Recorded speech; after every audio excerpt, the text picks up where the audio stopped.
আমন্ত্রণ জানাচ্ছি দুপুরের বাংলাদেশে। শুরুতেই জানিয়ে দেব শিরোনাম। তালেবানের ক্ষমতা দখলে কাবুল রানওয়ে যেন জনসমুদ্র। আফগান প্রেসিডেন্ট প্যালেসে জিহাদিদের উচ্ছ্বাস, শাসন ব্যবস্থায় পূর্ণ নিয়ন্ত্রণের ঘোষণা। দেশ ছাড়তে বাধা না দিতে যুক্তরাষ্ট্র, ব্রিটেন সহ ৬৫ দেশের বিবৃতি। সড়ক, সীমান্ত, বিমানবন্দর সহ সব পথ খুলে দেওয়ার আহ্বান। ভিয়েতনামের মতো আফগানিস্তানে আরেক পরাজয় হলো যুক্তরাষ্ট্রের। অস্ত্রের পাশাপাশি তালেবান এখন কূটনীতিতেও সফল, বলছেন বিশ্লেষকরা। দেশে PUBG, free fire online game বন্ধের নির্দেশ হাইকোর্টের। টিকটক, লাইকির মতো অ্যাপের বিষয়ে রুল জারি। খালেদা জিয়ার দিন কাটছে নিদারুণ কষ্টে। জন্মবার্ষিকীর আলোচনায় বললেন মির্জা ফখরুল, শিগগিরই তিনি আন্দোলনের নেতৃত্বে ফিরবেন। পদ্মা সেতুর সাথে ধাক্কা ঠেকাতে ফেরি চলাচলে নতুন গতিপথ। দূরত্ব বাড়বে ৩ কিলোমিটার। ঘাট পাল্টানোর প্রয়োজন নেই, বলছেন সংশ্লিষ্টরা।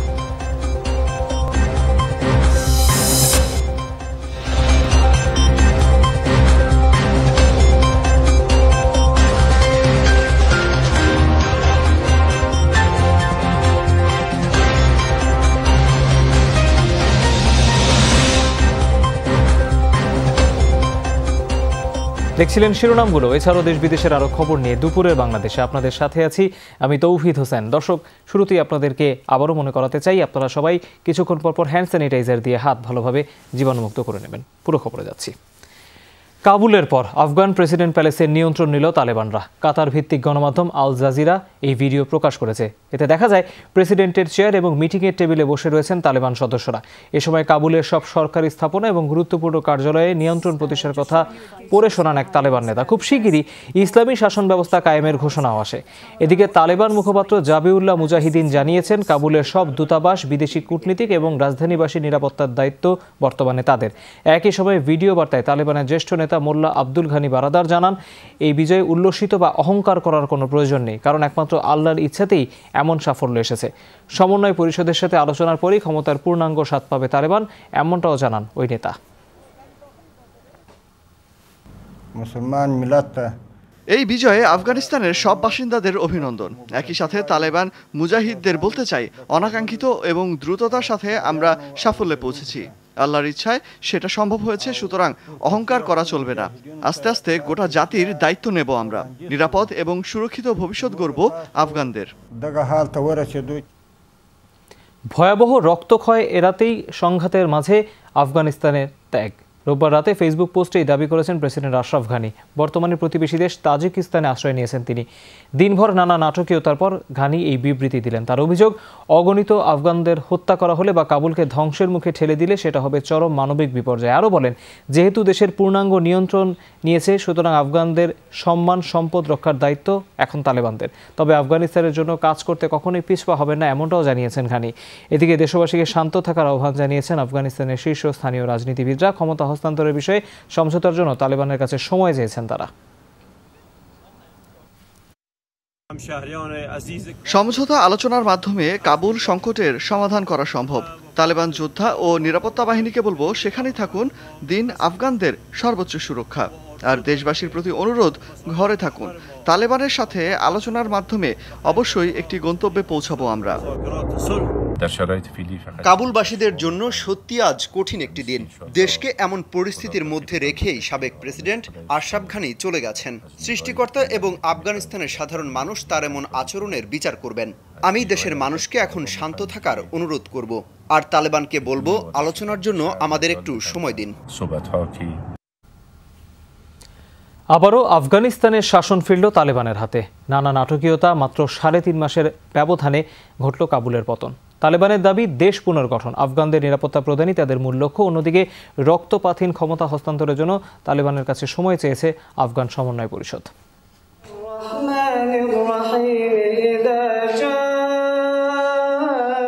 প্রেসিডেন্ট প্যালেসে প্রবেশের পর এভাবেই নিজেদের সাফল্যের জন্য আল্লাহর কাছে শুকরিয়া আদায় করেন তালেবান নেতারা। রোববার রাতেই কাবুলের আর্ট ভবনে ঢোকে সংগঠনটির বিশাল বহর। প্রেসিডেন্টের মিটিং টেবিলে বসে তারা জানান দেন আনুষ্ঠানিক নিয়ন্ত্রণ প্রতিষ্ঠার কথা।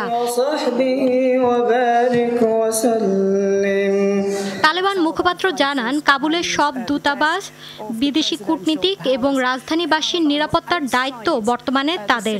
শিগগিরই কায়েম করা হবে ইসলামিক শাসন ব্যবস্থা, তবে ক্ষতি হবে না কোনো আফগান নাগরিকের। একই সময় ভিডিও বার্তায় জ্যেষ্ঠ নেতা মোল্লাহ আব্দুল গনি বারাদার জানান, সমন্বয় পরিষদের সাথে আলোচনার পরই নেওয়া হবে নতুন সিদ্ধান্ত। মুসলমান মিলাত এই বিজয়ে আফগানিস্তানের সব বাসিন্দাদের অভিনন্দন। একই সাথে তালেবান মুজাহিদদের বলতে চাই, অনাকাঙ্ক্ষিত এবং দ্রুততার সাথে আমরা সাফল্যে পৌঁছেছি। আল্লাহর ইচ্ছায় সেটা সম্ভব হয়েছে, সুতরাং অহংকার করা চলবে না। আস্তে আস্তে গোটা জাতির দায়িত্ব নেব আমরা। নিরাপদ এবং সুরক্ষিত ভবিষ্যৎ গড়ব আফগানদের। এই পরিস্থিতিতে ক্ষমতা হস্তান্তরের বিষয়ে সমঝোতার জন্য তালেবানের কাছে সময় চেয়েছে নবগঠিত সমন্বয় পরিষদ। সেই পর্যন্ত দেশবাসীকে শান্ত এবং নিরাপদে থাকার আহ্বান শীর্ষ রাজনীতিকদের। সমঝোতা আলোচনার মাধ্যমে কাবুল সংকটের সমাধান করা সম্ভব। তালেবান যোদ্ধা ও নিরাপত্তা বাহিনীকে বলবো, সেখানেই থাকুন, দিন আফগানদের সর্বোচ্চ সুরক্ষা। আর দেশবাসীর প্রতি অনুরোধ, ঘরে থাকুন। তালেবানের সাথে আলোচনার মাধ্যমে অবশ্যই একটি গন্তব্যে পৌঁছাবো আমরা। কাবুলবাসীদের জন্য সত্যি আজ কঠিন একটি দিন। দেশকে এমন পরিস্থিতির মধ্যে রেখেই সাবেক প্রেসিডেন্ট আশরাফ ঘানি চলে গেছেন। সৃষ্টিকর্তা এবং আফগানিস্তানের সাধারণ মানুষ তার এমন আচরণের বিচার করবেন। আমি দেশের মানুষকে এখন শান্ত থাকার অনুরোধ করব, আর তালেবানকে বলবো, আলোচনার জন্য আমাদের একটু সময় দিন। দেশকে অস্থিতিশীল অবস্থায় রেখে পালিয়ে যাওয়া প্রেসিডেন্ট আশরাফ ঘানি ফেসবুকে জানান দিয়েছেন, রক্তক্ষয় এড়াতেই তার দেশ ত্যাগ। তার অভিযোগ, অগণিত আফগানদের হত্যা করা হলে বা কাবুলকে ধ্বংসের মুখে ঠেলে দিলে সেটা হবে চরম মানবিক বিপর্যয়। বলেন, যেহেতু দেশের পূর্ণাঙ্গ নিয়ন্ত্রণ নিয়েছে, সুতরাং আফগানদের সম্মান সম্পদ রক্ষার দায়িত্ব বর্তমানে তালেবানের। 1996 থেকে 2001 সাল পর্যন্ত আফগানিস্তানের ক্ষমতায় ছিল তালেবান। সুতরাং তাদের কাছে দেশ শাসন নতুন বিষয় নয়। কিন্তু সেই সরকারে সাধারণ রাজনীতিকরা আদৌ স্থান পাবেন কিনা, সেটা নিয়েই চলছে জল্পনা কল্পনা। মৌলি ইসলাম, যমুনা নিউজ। তালেবান নিয়ন্ত্রণ প্রতিষ্ঠার পর আফগানিস্তান ছাড়ার রীতিমতো হিড়িক লেগেছে। রোববার সন্ধ্যা থেকে কাবুল বিমানবন্দরে ভিড় লাগে। গুরুত্বপূর্ণ সড়ক পথগুলো বন্ধ থাকলেও হেঁটেই অনেকে এসে পৌঁছান হামিদ কারজাই বিমানবন্দরে। গোলাগুলি আর রকেট হামলার কারণে বন্ধ ঘোষণা করা হয়েছে বাণিজ্যিক ফ্লাইটের চলাচল। একটা পথই খোলা, বিভিন্ন দেশের সামরিক বিমান। সেগুলোতে ওঠার জন্য হুড়োহুড়ি লাগান আফগানরা। তাদের ভয়ে তালেবান সরকার প্রতিষ্ঠা করলে আবারও ফিরে যেতে হবে অন্ধকার যুগ হিসেবে খ্যাত 90-এর দশকে। অবশ্য রাজধানী কাবুলে ঢোকার পরই তালেবান জানিয়েছে, আফগানদের নিরাপত্তার দায়িত্ব বর্তমানে তাদের। পূর্ণাঙ্গ ইসলামিক শাসন ব্যবস্থা কায়েম করলেও অযথা হত্যাযজ্ঞ চালানো হবে না। আফগানিস্তান যেন নতুনভাবে সন্ত্রাসবাদের আতুরঘরে পরিণত না হয়, সেদিকে নজর দিতে হবে আন্তর্জাতিক মহলকে। যুক্তরাষ্ট্র, ব্রিটেন সহ 60টির বেশি দেশ যৌথ বিবৃতি দিয়ে এমন আহ্বান জানিয়েছে। আফগানদের সর্বোচ্চ নিরাপত্তা ও সম্মানজনক জীবনযাপনের অধিকার দিতে তালেবানদের প্রতি আহ্বান জানিয়েছে দেশগুলো। এই বিবৃতিতে কাবুল ছাড়তে ইচ্ছুকদের বাধা না দেওয়ার অনুরোধ করা হয়। একই সাথে সব সড়ক পথ, সীমান্ত ক্রসিং এবং বিমানবন্দর খুলে দেওয়ার তাগিদ দেওয়া হয়। এদিকে যুক্তরাষ্ট্রের প্রেসিডেন্ট জো বাইডেন জানিয়েছেন, অভ্যন্তরীণ কোন্দলের মাঝে মার্কিন সেনাদের থাকার কোনো প্রয়োজন নেই। ব্রিটিশ প্রধানমন্ত্রী বলেন, দূতাবাস কর্মকর্তাদের নিরাপদে দেশে ফেরাতে কর্মরত রয়েছে 600 সেনা। তবে 2 দশকে যেসব দোভাষী যুক্তরাজ্যের সহায়তা করেছেন, তাদের নিরাপত্তা দেওয়াটা জরুরি।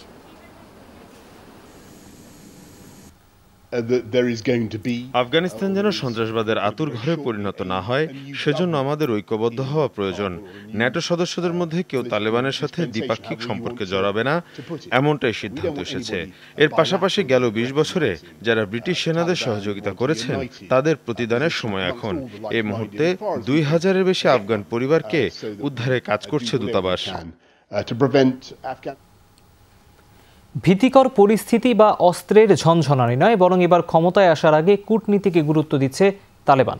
আফগানিস্তান প্রসঙ্গে যমুনা টেলিভিশনকে দেয়া একান্ত সাক্ষাৎকারে এই পর্যবেক্ষণ ছিল যুক্তরাষ্ট্রের ইলিনয় স্টেট ইউনিভার্সিটির রাজনীতি এবং সরকার বিভাগের ডিস্টিংগুইশড প্রফেসর আলী রিয়াজের। তিনি বলেন, অতীতের মতো অন্যান্য উগ্রপন্থী দলগুলোকে তালেবান সমর্থন নাও দিতে পারে। আমরা দেখতে পেয়েছি যে ক্রমাগতভাবে আসলে শহরগুলোর পতন এবং শেষ পর্যন্ত কাবুলের পতন ঘটে। চীনের সাথে তাদের যোগাযোগ দীর্ঘদিনের। 2018 সাল থেকে আমরা জানি যে চীনের সাথে এক ধরনের যোগাযোগ আছে। ইরানের সঙ্গেও এক ধরনের সমঝোতা প্রতিষ্ঠিত হয়েছে। ফলে এই সমস্ত কূটনৈতিক প্রচেষ্টার মধ্য দিয়ে এবং সর্বসাম্প্রতিককালে যেভাবে ক্ষমতা হস্তান্তর প্রক্রিয়াকে শান্তিপূর্ণ রাখার চেষ্টা করছেন, তাতে বোঝা যাচ্ছে যে তারা চাইছেন বহির্বিশ্বের স্বীকৃতিটি আদায় করতে, যেটা 1996 সালে তারা পারেননি। যুক্তরাষ্ট্রের বিপরীতে চীন এবং রাশিয়া এবং অন্যান্য শক্তিগুলোর সমর্থন নিয়েই আসলে তালেবান এখন ক্ষমতায় আসছে।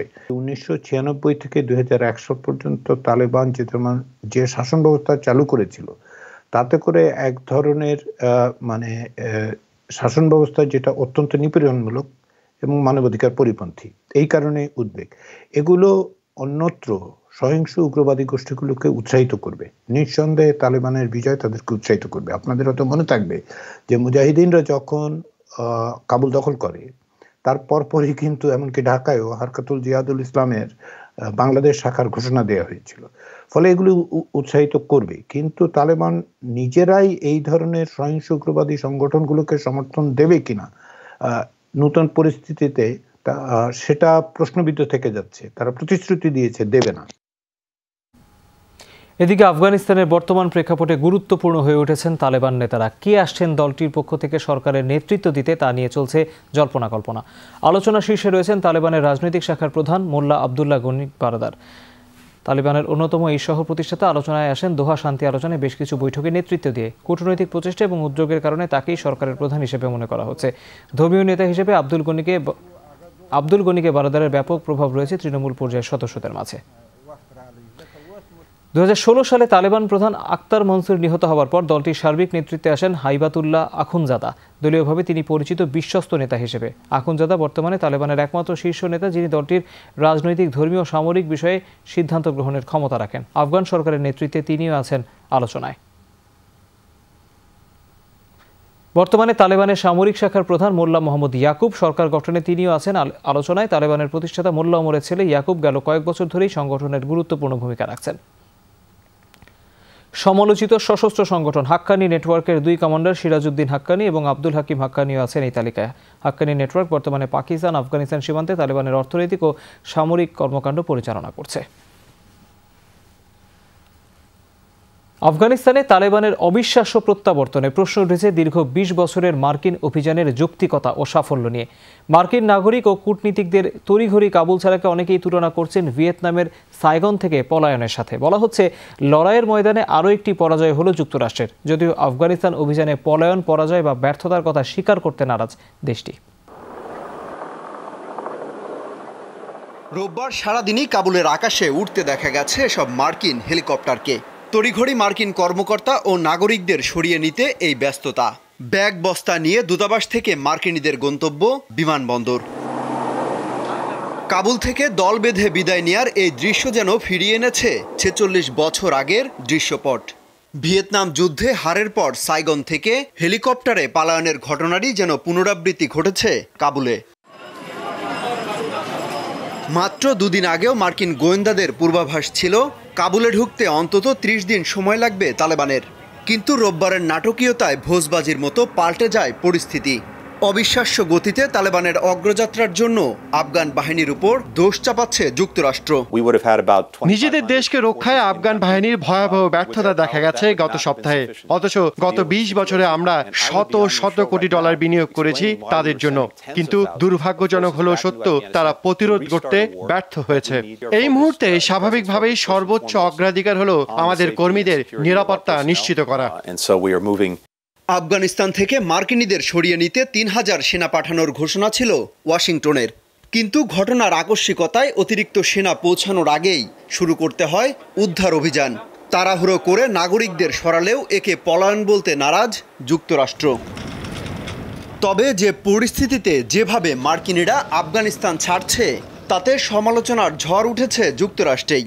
তুলনা চলছে ভিয়েতনামের রক্তাক্ত পরাজয়ের সাথে।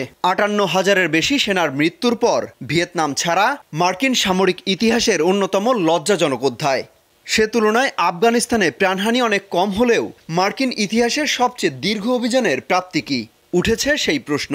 যদিও ব্যর্থতা স্বীকার করতে নারাজ ওয়াশিংটন। 9/11-এর কারণেই আমাদের আফগানিস্তানে যেতে হয়েছিল, আর এখনকার পরিস্থিতি 9/11-এর সময়কার চেয়ে অনেক ভালো। যুক্তরাষ্ট্রে হামলা করার ক্ষমতা উল্লেখযোগ্য মাত্রায় কমেছে। কেউ সে চেষ্টা করলে ব্যবস্থা নেওয়ার সক্ষমতাও বেড়েছে। আমাদের 20 বছর আগের চেয়ে অনেক কিছুই বদলে গেছে। সমাজতন্ত্রের বিস্তার ঠেকাতে 50-এর দশকের শেষ দিকে দক্ষিণ ভিয়েতনামের পক্ষে সেনা পাঠায় যুক্তরাষ্ট্র। প্রায় 18 বছরের রক্তক্ষয়ী লড়াই শেষে বিদায় নেয় 1975-এ। উত্তর ভিয়েতনামিজ বাহিনীর অগ্রযাত্রার মুখে 29 এপ্রিল মাত্র 18 ঘন্টার অভিযানে সরিয়ে নিতে হয় মার্কিন নাগরিকদের। রুদ্ধশ্বাস ওই অভিযানে ব্যবহার করা হয় 81টি helicopter. Amit Hasan Robin, Jamuna news. PUBG, free fire সহ সব ক্ষতিকর অনলাইন গেম বন্ধের নির্দেশ দিয়েছেন হাইকোর্ট। একই সাথে TikTok, Bigo Live, PUBG, free fire, লাইকির মতো ক্ষতিকর গেম এবং অ্যাপস বন্ধের নির্দেশ কেন দেওয়া হবে না তা জানতে চেয়ে রুলও জারি করেছেন আদালত। দুপুরে বিচারপতি মোহাম্মদ মুজিবুর রহমান মিয়া ও বিচারপতি মোহাম্মদ কামরুল হোসেন মোল্লার সমন্বয়ে গঠিত ভার্চুয়াল বেঞ্চ এই বিষয়ে আদেশ দেন। রিটকারী আইনজীবী ব্যারিস্টার মোহাম্মদ হুমায়ুন কবির পল্লব এই তথ্য জানান। গত 1 জুলাই এই বিষয়ে শুনানি ও আদেশের জন্য দিন ঠিক করেছিলেন হাইকোর্ট। এই সময়ের মধ্যে সরকারের সংশ্লিষ্ট দপ্তরে পাঠানো লিগাল নোটিশের কপি বিটিআরসি কর্তৃপক্ষকে সরবরাহ করতে বলা হয়। এর আগে গত 24 জুন মানবাধিকার সংগঠন ল অ্যান্ড লাইফ ফাউন্ডেশনের পক্ষে গেম ও অ্যাপগুলোর ক্ষতিকারক দিক তুলে জনস্বার্থে রিট দায়ের করা হয়।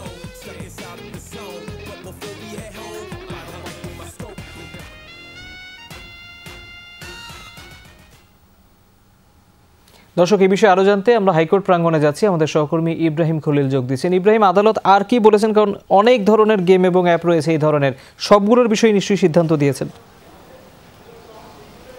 যেই গেমগুলো রয়েছে, বিশেষ করে ক্ষতিকারক গেমের বিষয়ে আজকে ইন্টারিম অর্ডার বা অন্তর্বর্তীকালীন আদেশ দিয়েছেন হাইকোর্ট, যেগুলো হচ্ছে পাবজি, ফ্রি ফায়ারের মতো যে ক্ষতিকারক গেম সেগুলো। আরেকটি যেটি আপনি বলছিলেন যে অন্য যে ভিগো লাইভ বা টিকটকের মতো যে অ্যাপসগুলো সেগুলো বন্ধের নির্দেশনা কেন দেওয়া হবে না সেটিও জানতে চেয়ে একটি রুল জারি করেছেন। মূলত আইনজীবী হুমায়ুন কবির পল্লব আদালতের কাছে যেটি বলতে চেয়েছেন স্পষ্টভাবে সেটি হচ্ছে যে এই গেমগুলোর কারণে এবং একই সাথে এই ধরনের যে ভিগো এবং টিকটকের মতো অ্যাপসগুলোর কারণে যারা কিশোর এবং যুবক রয়েছেন তারা আসলে এক ধরনের বিপত্তিতে এবং এক ধরনের সামাজিক অবক্ষয়ের মধ্যে দিয়ে তারা চলে যাচ্ছেন। আমরা দেখতে পেয়েছি যে টিকটক লাইকি যারা করেন এবং তাদের অনেকেই এলাকাভিত্তিক সন্ত্রাসী ছিনতাইকারী চক্র এবং বিভিন্ন ধরনের গ্রুপ ভিত্তিক কার্যক্রমে তারা জড়িত হচ্ছেন। এর মধ্যে আইনশৃঙ্খলা বাহিনী বেশ কিছু গ্রুপ যেগুলো এই টিকটক এবং লাইকিকে ঘিরে গড়ে উঠেছিল কিশোরদের, সেগুলো কিশোর গ্যাংদের গ্রেফতার করেছে, তাদের বিরুদ্ধে ব্যবস্থা গ্রহণের প্রক্রিয়া চলমান রয়েছে। পাশাপাশি আমরা এও দেখেছি যে পাবজিকে ঘিরে এবং এ ধরনের যে গেমগুলো সেগুলোকে ঘিরে বিভিন্ন সময় যেটি গণমাধ্যমে উঠে এসেছে, যারা কিশোর রয়েছেন, যারা তরুণ রয়েছেন, তারা সারাদিনই এগুলোতে ব্যস্ত থাকেন এবং তাদের মানসিক এক ধরনের যে গঠন সে গঠনে বাধাগ্রস্ত হচ্ছে এবং তাদের যে জীবনের স্বাভাবিক কার্যক্রম সেগুলোর উপর বাধাগ্রস্ত হচ্ছে। এবং এই যে ক্ষতিকারক দিনগুলো এবং সেটির ফলে সামাজিক অবক্ষয়ের যে ঘটনা সবগুলোকেই আসলে সামনে আনা হয়েছে এবং সবগুলো বিষয় আসলে আদালত বিবেচনা করেই এই আদেশটি দিয়েছেন। ইব্রাহিম, ধন্যবাদ আপনাকে। বিএনপি চেয়ারপারসন খালেদা জিয়া নিদারুণ কষ্টে দিন যাপন করছেন বলে জানিয়েছেন বিএনপি মহাসচিব মির্জা ফখরুল ইসলাম আলমগীর। বলেছেন, জনগণের সামনে এসে যেন তিনি রাজনীতি করতে না পারেন সেই ষড়যন্ত্র করছে সরকার। সকালে বিএনপির কেন্দ্রীয় কার্যালয়ে খালেদা জিয়ার 76তম জন্মবার্ষিকীর আলোচনায় তিনি এসব কথা বলেন, এখন জনগণকে ঐক্যবদ্ধ করে খালেদা জিয়া ও গণতন্ত্রকে মুক্ত করাই বিএনপির সবচেয়ে বড় কাজ। শিগগিরই এই সরকার পতনের আন্দোলনের নেতৃত্ব দেবেন খালেদা জিয়া। জন্মদিনে আওয়ামী লীগ ইতিহাস বিকৃত করে জনগণকে বিভ্রান্ত করছে বলে অভিযোগ করেন তিনি। এ সময় গণটিকার নামে সরকার তামাশা করছে বলে মন্তব্য করেন মির্জা ফখরুল। যে ব্যক্তিটি স্বাধীনতার ঘোষণা দিয়েছিলেন, যিনি বহুদলীয় গণতন্ত্র বাংলাদেশকে ফিরিয়ে দিয়েছিলেন, সেই মানুষের বিরুদ্ধে আজকে তারা কুৎসা রচনা করছে। আসুন, আজকে আমাদের উপরে যে দায়িত্ব পড়েছে যে আমাদের জনগণকে ঐক্যবদ্ধ করে সকল গণতান্ত্রিক শক্তিগুলোকে ঐক্যবদ্ধ করে আমাদেরকে গণতন্ত্রের মাতা দেশনেত্রী বেগম খালেদা জিয়াকে মুক্ত করতে হবে। আজকে আমাদের গণতন্ত্রকে মুক্ত করতে হবে। বাংলাদেশে করোনার ল্যাম্ডা ভ্যারিয়েন্ট শনাক্ত হয়েছে। কয়েকটি গবেষণায় দেখা গেছে বর্তমানে আবিষ্কৃত করোনা ভ্যাকসিনে ভ্যারিয়েন্টের জন্য কার্যকর নয়, অর্থাৎ কেউ ল্যাম্ডা ভ্যারিয়েন্ট আক্রান্ত হলে তার শরীরে অ্যান্টিবডি তৈরি হবে না। রাজধানীতে ৪৯ বছর বয়সী একজন নারীর নমুনা সিকোয়েন্সিং করে এই ভ্যারিয়েন্টের উপস্থিতি পাওয়া গেছে। বাংলাদেশ বিজ্ঞান ও শিল্প গবেষণা পরিষদের গবেষণায় এই তথ্য উঠে আসে। সংশ্লিষ্টরা জানান, ওই নারীর স্যাম্পল নেওয়া হয়েছিল রাজধানী থেকে, তবে আসার কথা হলো এরপরে আরও ১০০-র বেশি জিনোম সিকোয়েন্স করা হলেও ল্যাম্ডা ভ্যারিয়েন্ট পাওয়া যায়নি। বিশ্বের ২৮টিরও বেশি দেশে ছড়িয়ে পড়েছে পেরুর ভ্যারিয়েন্ট বলে পরিচিত ল্যাম্ডা। গেল ২৪ ঘন্টায় বিভিন্ন স্থানে করোনা ও উপসর্গে মারা গেছে ৬৬ জন। এর মধ্যে ময়মনসিংহ মেডিকেলে সর্বোচ্চ ১৩ জন মারা গেছেন। মৃতদের মধ্যে ৪ জন করোনায় ও উপসর্গে ৯ জন মারা গেছে। রাজশাহী মেডিকেল কলেজ হাসপাতালে মৃত্যু হয়েছে ১০ জনের। মৃতদের মধ্যে নাটোরের ৪ জন, নওগাঁর ৩, রাজশাহীর ২ ও চাঁপাইনবাবগঞ্জের ১ জন। গেল ২৪ ঘন্টায় বগুড়ায় ৮, কুষ্টিয়া করোনা ডেডিকেটেড হাসপাতাল ও দিনাজপুরে ৬ জন করে মারা গেছেন। এছাড়া খুলনা, বরিশাল ও সিলেট বিভাগে ৫ জন করে, লক্ষ্মীপুর, যশোর ও ঠাকুরগাঁওয়ে ২ জন এবং টাঙ্গাইল ও পাবনায় ১ জন করে করোনা আক্রান্ত হয়ে মারা গেছেন। করোনা থেকে রক্ষা পাচ্ছে না শিশুরাও। সদ্য জন্ম নেয়া শিশুদের দেহেও মিলছে করোনা ভাইরাস। ক্রমেই বাড়ছে শিশু করোনা রোগী। বয়স্কদের মতো নয়, কোভিডে আক্রান্ত শিশুদের যত্ন নিতে হবে আলাদা পদ্ধতিতে। তাই রোগীর সংখ্যা ও চিকিৎসার ধরন বিবেচনায় এখন থেকেই প্রতিটি কোভিড হাসপাতালে শিশু ওয়ার্ড জরুরি বলে মত চিকিৎসকদের। সুমন সরকারের তোলা ছবিতে বিস্তারিত জানাচ্ছেন শওকত মঞ্জুর শান্ত। মাত্র ১৩ দিনের নূর মোহাম্মদ পৃথিবীর আলো বাতাস ভালো করে টের পাওয়ার আগেই আক্রান্ত হয়েছে করোনায়। অজানা শঙ্কায় কাটছে মায়ের জীবনের সবচেয়ে আনন্দঘন সময়টা। এত ছোট্ট শরীরের কোথায় বসবে ক্যানোলা? যখন মায়ের বুকের দুধ খেতে শেখার কথা, তখনই যেতে হচ্ছে ডাক্তারের নানা পরীক্ষা নিরীক্ষার ভেতর দিয়ে। আরশাদুল্লাহর বয়স ২ মাস। শ্বাসকষ্টের সমস্যা নিয়ে হাসপাতালে ভর্তি হলে করোনা টেস্টে পজিটিভ আসে। বাবা মা বা পরিবারের কেউই আক্রান্ত নয়। তাহলে আরশাদুল্লাহ আক্রান্ত হলো কিভাবে? হাসপাতালে এসে করোনা ধরা পড়ছে, আমার এরকমই মনে হইতেছে। ৬ বছরের মাহিনের অবস্থা ক্রমেই অবনতির দিকে। দিনের পুরোটা সময়ই দিতে হচ্ছে অক্সিজেন। শিশু হাসপাতালেই করোনা আক্রান্ত হয়েছে বলে দাবি তার অভিভাবকের। আমরা এখানে মঙ্গলবারে ভর্তি হই, আর ওর করোনা টেস্ট করা হয়েছে বৃহস্পতিবার। এমন ২০ জন শিশু ভর্তি আছে শিশু হাসপাতালের করোনা ইউনিটে। শিশুদের রোগ প্রতিরোধ ক্ষমতা এমনিতেই কম, তাই তাদের চিকিৎসার ধরনও আলাদা। শারীরিক অবস্থার অবনতি ঠেকানোই মূল লক্ষ্য চিকিৎসকদের। বাচ্চাদের যারা বর্তমানে কোভিড আক্রান্ত আমরা পাচ্ছি ম্যাক্সিমামই জ্বর, কাশি, তাছাড়া অন্য যারা হার্টের সমস্যা আছে যেসব বাচ্চাদের, কিডনিতে সমস্যা যেসব বাচ্চা, এদের করোনায় বেশি এফেক্টেড হয় এবং শিশু থেকে কিশোর পর্যন্ত সবারই হচ্ছে আমাদের এখানে। ক্রমশই বাড়ছে করোনা আক্রান্ত শিশুদের সংখ্যা। শিশু হাসপাতাল ছাড়া ঢাকা মেডিকেলে শিশুদের ২০টি সিট, মোট ৪০ শয্যাতেই ভর্তি শিশু করোনা রোগী। আন্ডার 18 পপুলেশন হচ্ছে 39% টোটাল পপুলেশনের। তাহলে এই হিউজ জনগোষ্ঠীর জন্য আমার বেড সংখ্যা হচ্ছে কোভিড ইউনিটে শুধুমাত্র 40। সব জায়গায় সেন্টার বাড়ালেই আমি যত বেশি পেশেন্ট নিয়ে ডিল করব তত বেশি আমার স্কিল ম্যান পাওয়ার বাড়বে। এখন থেকে ব্যবস্থা গ্রহণ না করলে ভবিষ্যতে চড়া মূল্য দিতে হতে পারে, শঙ্কা চিকিৎসকদের। সদ্য জন্ম শিশু থেকে শুরু করে 18 বছর বয়সী যে কারোরই করোনা হওয়ার ঝুঁকি রয়েছে এবং রোগীর সংখ্যাও দিন দিন বাড়ছে। তাই চিকিৎসকরা চাচ্ছেন যাতে প্রত্যেকটি করোনা ডেডিকেটেড হাসপাতালে একটি করে শিশু ওয়ার্ড খোলা হয়। শওকত মঞ্জুর শান্ত, যমুনা নিউজ, ঢাকা। কুমিল্লায় নারী কাউন্সিলরের পর এবার এক ইউপি চেয়ারম্যানের করোনা টিকা দেওয়ার ছবি ভাইরাল হয়েছে সামাজিক যোগাযোগ মাধ্যমে। ঘটনা গত ৭ আগস্টের হলেও ছবিটি ভাইরাল হয় রোববার। গত ৭ আগস্ট হোমনা উপজেলার ভাসানিয়া ইউনিয়ন পরিষদ কেন্দ্রে গণটিকা কার্যক্রম উদ্বোধন করা হয়। ভাইরাল ছবিতে দেখা যায় এক নারীকে টিকা দিচ্ছেন ইউপি চেয়ারম্যান কামরুল ইসলাম। তবে কামরুলের দাবি তিনি টিকা পুশ না করে জনসচেতনতা বাড়াতে অভিনয় করেছেন। এছাড়া টিকাদান বিষয়ে প্রশিক্ষণ রয়েছে বলেও দাবি করেন তিনি। টিকা দেওয়ার বিষয়টি প্রমাণ হলে ইউপি চেয়ারম্যানের বিরুদ্ধে ব্যবস্থা নেওয়া হবে বলে জানিয়েছেন উপজেলা নির্বাহী কর্মকর্তা। হবিগঞ্জের শায়েস্তাগঞ্জে কাভার্ড ভ্যানের চাপায় সিএনজির 2 নারীসহ 6 জন নিহত হয়েছেন। আহত হয়েছেন আরও একজন। সকাল 8:45 ঢাকা সিলেট মহাসড়কে এই দুর্ঘটনা ঘটে। স্থানীয়রা জানান, ঢাকা থেকে সিলেটের উদ্দেশ্যে যাচ্ছিল কাভার্ড ভ্যানটি। নসরতপুর এলাকায় পৌঁছালে নিয়ন্ত্রণ হারিয়ে শায়েস্তাগঞ্জগামী একটি সিএনজিকে সেটি চাপা দেয়। ঘটনাস্থলেই মারা যান 6 আরোহী। গুরুতর আহত হন একজন। খবর পেয়ে পুলিশ ঘটনাস্থলে গিয়ে আহত ব্যক্তিকে উদ্ধার করে। নিহতদের ময়নাতদন্তের জন্য সদর হাসপাতালে পাঠানো হয়। নিহতরা একটি কারখানা শ্রমিক বলে জানা গেছে। এদিকে নারায়ণগঞ্জের রূপগঞ্জে ট্রাকের সাথে প্রাইভেট কারের সংঘর্ষে 3 জন নিহত হয়েছে। গেছিল কোম্পানি চাকরি করার লাগে নজরপুর পৌঁছাতে একটা টাক বাড়ি দেওয়াতে এখানে ঘটনাটা করছে।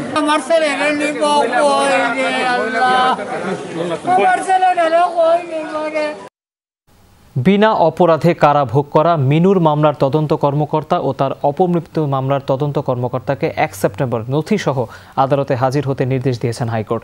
দুপুরে বিচারপতি জাহাঙ্গীর হোসেন সেলিমের ভার্চুয়াল হাইকোর্ট এই আদেশ দেন।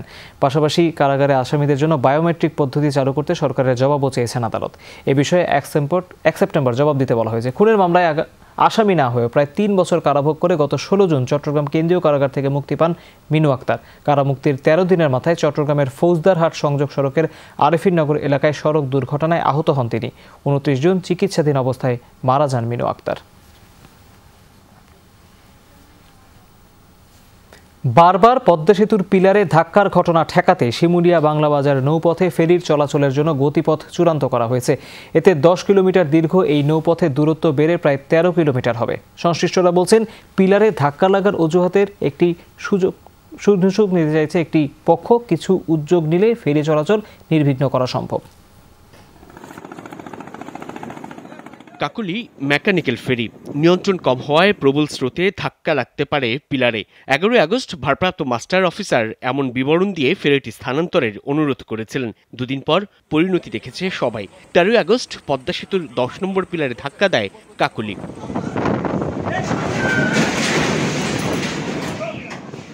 জুলাই আগস্টে 4 বার পিলারে ফেরির ধাক্কা লাগে। এতে অসন্তোষ, শঙ্কা আর ক্ষোভ তৈরি হয়েছে সেতুর অপেক্ষায় থাকা সাধারণের মাঝে। সতর্ক না হইলে ছোটখাটো দুর্ঘটনা হয়েছে, নেক্সট আরো বিপরীত আরো বড় দুর্ঘটনা হইতে পারে। অনেক পাথর রাখা আছে মাঝিকান্দি, ওই পাথরগুলা যদি মাঝিকান্দি পিলারের প্রতিটা পিলারের সাথে ঘুরায় ঘুরায় দেয় তাহলে ফেরির সাথে ধাক্কা লাগলে পাথরের সাথে লাগবে। আমাদের কষ্ট হলেও আমাদের মনে হয় এই থেমে থাকা প্রয়োজন পদ্মা সেতুর বাস্তবায়নের কারণে। বিশেষজ্ঞরা বলছেন, ধাক্কার জন্য কেবল পদ্মার স্রোতের মতো প্রাকৃতিক কারণকে দায়ী করলে চলবে না, মানবসৃষ্ট ও নিয়ন্ত্রিত কারণও দায়ী। পদ্মা সেতুর একটি পিয়ার থেকে অন্য একটি পিয়ারের মধ্যবর্তী দূরত্ব 150 মিটার, যেটা বঙ্গবন্ধু সেতুর থেকে প্রায় 50 মিটার বেশি। কিন্তু তারপরেও এবছরের মাত্র জুলাই থেকে এত ঘন ঘন ফেরি ধাক্কা লাগার পেছনে শুধুমাত্র স্রোতের মতন প্রাকৃতিক কারণকেই দায়ী করলে হবে না। এর সাথে মনুষ্যঘটিত যেসব কারণ রয়েছে, যেমন ফেরির ফিটনেস না থাকা, অধিক পুরনো ফেরির চলাচল এবং ফেরির চ্যানেল নতুন করে চেঞ্জ করাকে ধর্তব্যের মধ্যে রাখতে হবে। আলোচনায় আসছে ঘাট পরিবর্তনের প্রসঙ্গ। চালক বিশেষজ্ঞ দুপক্ষই বলছেন, অল্প সময়ের জন্য বিপুল বিনিয়োগে ঘাট পরিবর্তন না করেও ফেরি চলাচল নির্বিঘ্ন করা সম্ভব। এমনকি ঘাট পরিবর্তনে সেতু প্রকল্পের ক্ষতি হতে পারে।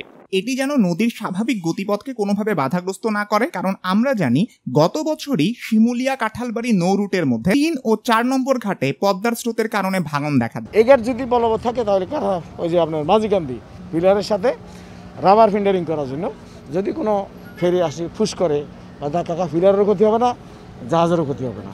অন্যথায় স্রোত কমা পর্যন্ত ফেরিগুলি আপাতত বন্ধ রাখার জন্য। সর্বশেষ ফেরি ধাক্কার পর থেকে সীমিত আছে ফেরি চলাচল, বন্ধ রয়েছে রোরো বা টানা ফেরিগুলো। সাইফুদ্দিন রবিন, যমুনা নিউজ, ঢাকা। টেলিকম খাতে বিদেশি প্রতিষ্ঠানের বিনিয়োগে নির্ধারিত সীমা থাকছে না। সম্পূর্ণ মালিকানা নিয়ে এই দেশে ব্যবসা করতে পারবে সংশ্লিষ্টরা, সেজন্য আইন সংশোধন করতে যাচ্ছে বিটিআরসি। যদিও নিয়ন্ত্রক সংস্থার এমন সিদ্ধান্তে শঙ্কিত স্থানীয় উদ্যোক্তারা, তারা বলছেন এটি কার্যকর হলে টেলিকম খাতে অসম প্রতিযোগিতা তৈরি হবে। মাসুদুজ্জামান রবিনের রিপোর্ট। প্রায় 2 দশক আগে মোবাইল ফোন সার্ভিসে বিনিয়োগ করার মধ্য দিয়ে দেশের টেলিযোগাযোগ খাতে বড় আকারের বিদেশি বিনিয়োগের যাত্রা শুরু। এরপর প্রযুক্তি যত এগিয়েছে তার সাথে পাল্লা দিয়ে সেবার পরিধিও বেড়েছে। নিয়ন্ত্রক সংস্থা বিটিআরসির তথ্য বলছে 3000-এর বেশি লাইসেন্সধারী দেশি উদ্যোক্তার বিনিয়োগ আছে টেলিযোগাযোগ খাতে। এমন পরিস্থিতিতে এ খাতে বিদেশি বিনিয়োগ বৃদ্ধি করার উদ্যোগ নিচ্ছে বিটিআরসি। আগে কোনো বিদেশি প্রতিষ্ঠান সর্বোচ্চ 60 থেকে 70 ভাগ বিনিয়োগ করার সুযোগ পেলেও এবার তাতে পরিবর্তন আসছে। যে কোনো বিদেশি কোম্পানি শতভাগ বিনিয়োগের মাধ্যমে সম্পূর্ণ মালিকানা নিয়ে এদেশে ব্যবসা পরিচালনা করতে পারবে। যেহেতু টেকনোলজি এত বেশি পরিবর্তন হচ্ছে, এখানে ইনভেস্টমেন্টও হয় অনেক হিউজ ইনভেস্টমেন্ট এবং টাইমটাও লাগে বেশি। সেই অর্থেই এখানে বিদেশি বিনিয়োগের আকৃষ্ট করার জন্য যে আগে যে সিলিং ছিল সেটা এখন আর নাই। এখন শতভাগ বিনিয়োগের সুবিধা দেওয়া হয়েছে বিভিন্ন টেলিকম কোম্পানিকে। টেলিকম শিল্পের সাথে সংশ্লিষ্ট মোট 22টি ক্যাটাগরিতে শতভাগ বিদেশি বিনিয়োগের সুযোগ দেওয়া হচ্ছে। এজন্য আইএলডিটিএস পলিসি 2010-এর সংশোধন চেয়ে এরই মধ্যে প্রধানমন্ত্রীর কার্যালয়ে চিঠি পাঠিয়েছে বিটিআরসি। এদিকে নিয়ন্ত্রক সংস্থার এমন উদ্যোগে শঙ্কিত স্থানীয় উদ্যোক্তারা। বিদেশি বিনিয়োগের নির্ধারিত সীমা তুলে দেওয়া হলে অসম প্রতিযোগিতা তৈরির আশঙ্কা তাদের। আগের আইন যেটা ছিল সেটা তো প্রায় 60 থেকে 70% ফরেন ইনভেস্টর অ্যালাউ করা ছিল, কোনো ইনভেস্টর কিন্তু আসেনি। যখনই 100% আপনি অ্যালাউ করে দিবেন তখন হয়তো আসতে পারে, তখন সেটা একচিটিয়াত্ব চলে আসার একটা সম্ভাবনা থাকে। হয়তো বড় কোনো গ্রুপ হয়তো চলে আসলো, তখন কিন্তু আসলে আমাদের দেশীয় এন্টারপ্রেনাররা হারিয়ে যাবে। স্থানীয় শিল্প সুরক্ষার পাশাপাশি বিদেশি বিনিয়োগকারীদের জন্য দীর্ঘমেয়াদী রোডম্যাপ তৈরির পরামর্শ প্রযুক্তিবিদদের। ফরেন ইনভেস্টমেন্টটা যে সিদ্ধান্ত নিয়েছে ঠিক আছে, বাট এটার ইমপ্লিমেন্টেশন ডেটটা যেন 4 বছর 5 বছর পরে থাকে। ছোট ছোট উদ্যোক্তারা কিন্তু এই সেক্টরে অলরেডি চলে এসেছেন, ইনভেস্টমেন্ট করেছে। তাদের ইনভেস্টমেন্টটা অল অফ সার্টেন যেন থ্রেডের মুখে না পড়ে। খাত সংশ্লিষ্টরা মনে করছেন গাইডলাইন সংশোধন হলে কোনো বিদেশি প্রতিষ্ঠানকে ব্যবসা করার জন্য স্থানীয় কোনো উদ্যোক্তার প্রয়োজন হবে না। মাসুদুজ্জামান রবিন, যমুনা নিউজ, ঢাকা। আফগানিস্তানে ক্ষমতার বদল চলছে, পুরো দেশে ফের নিয়ন্ত্রণ প্রতিষ্ঠা করেছে তালেবানরা। তবে এতে আটকাচ্ছে না আফগান যুবাদের বাংলাদেশ সফর। আগামী 31 আগস্ট ঢাকা আসার কথা রয়েছে তাদের। সফরে 5টি ওয়ানডে ও 1টি 4 দিনের ম্যাচ খেলার কথা বাংলাদেশ ও আফগানিস্তানের যুবদের। এজন্য অনূর্ধ্ব 19 দলের ক্যাম্পও রেখেছে বাংলাদেশ ক্রিকেট বোর্ড বিসিবি। এখন ক্রিকেটাররা কোভিড প্রোটোকলে আছেন একাডেমি ভবনে। বছরের শুরুতে এই সিরিজ খেলার কথা ছিল ভারতে, কিন্তু কোভিডের কারণে স্থগিত করা হয় সিরিজ। এবার আবারও অনিশ্চয়তা দেখা দিলে তালেবানদের আফগানিস্তান দখলে। তবে ক্রিকেটে উন্নয়নে বাধা হবে না তালেবানরা এমন ঘোষণা দেওয়ার পর আশাবাদী হয়েছে আফগান ক্রিকেট বোর্ডও। যথাসময়ে সফরে আসার কথা বিসিবিকে জানিয়েছে তারা। বাংলাদেশ সফরে প্রস্তুতি ম্যাচ খেলবে না নিউজিল্যান্ড। অনুশীলন করেই 5 ম্যাচ টি20 সিরিজ খেলতে নামবে কিউইরা। 24 আগস্ট সিরিজ খেলতে ঢাকায় আসার কথা রয়েছে তাদের। এরপর 3 দিন হোটেল কোয়ারেন্টাইন শেষে 29 আগস্ট সাভার বিকেএসপিতে একটি প্রস্তুতি ম্যাচ খেলার কথা রয়েছে নিউজিল্যান্ডের, কিন্তু সিদ্ধান্ত বদলে গেছে। এর আগে অস্ট্রেলিয়াও কোনো প্রস্তুতি ম্যাচ খেলেনি। যদিও বিশ্বকাপ দলের একজন সদস্য রাখা হয়নি নিউজিল্যান্ডের বাংলাদেশ সফরে। আর সফরে আসার আগে 3 সদস্যের কিউই দল প্রস্তুতি দেখতে ঢাকায় আসবে আগামীকাল।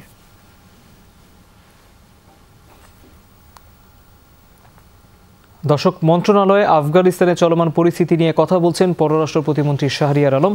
আমরা আপনাদের সরাসরি নিয়ে যাচ্ছি তার বক্তব্যে। বিষয়টি মনিটর করছি, অবজার্ভ করছি এবং আমরা বটম লাইন হলো আমরা চাই যে আফগানিস্তানের সাধারণ জনগণের মতামত এখানে প্রতিফলিত হোক। তবে আপনার প্রশ্ন করার আগে আরেকটি বিষয় বলি যে তালেবান এর আগে যেভাবে সরকার পরিচালনা করেছে, যেখানে বাংলাদেশের মৌলিক বিষয়গুলির সাথে বেশ পার্থক্য রয়েছে। তো আমি অতি সম্প্রতি যে দুটো দেশ সফর করেছি সেখানে আপনারা জানেন যে কাতার একটা মিডিয়েশন ডিপ্লোমেসি করে এবং সেখানে আমার কাউন্টারপার্টের সাথে এই বিষয়ে বিস্তর আলোচনা হয়েছে এবং অন্তত তারা জেনেছেন, তাদেরকে বলা হয়েছে যে অতীতে যেভাবে তারা পরিচালিত করেছেন, this is not exactly the same Taliban as such.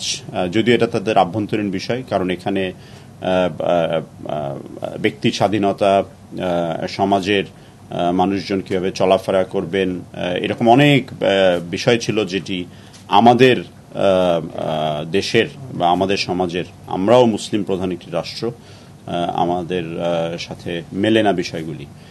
তো তাদেরকে বলা হয়েছিল তালেবানের তরফ থেকে, তালেবানের একটি দপ্তর কিন্তু দোহাতে আছে আপনারা জানেন, যে দে হ্যাভ চেঞ্জড, তারা একটা পরিবর্তিত তালেবান বা একটা ব্যবস্থা উপহার দেবেন। তো আমরা এরকমই কথাবার্তা গত কয়েকদিন থেকে আন্তর্জাতিক গণমাধ্যমে শুনে আসছি অব্যাহতভাবে, কিন্তু আমাদেরকে বোধহয় একটু অপেক্ষা করতে হবে যে বাস্তবে পরিস্থিতি কোথায় দাঁড়ায়।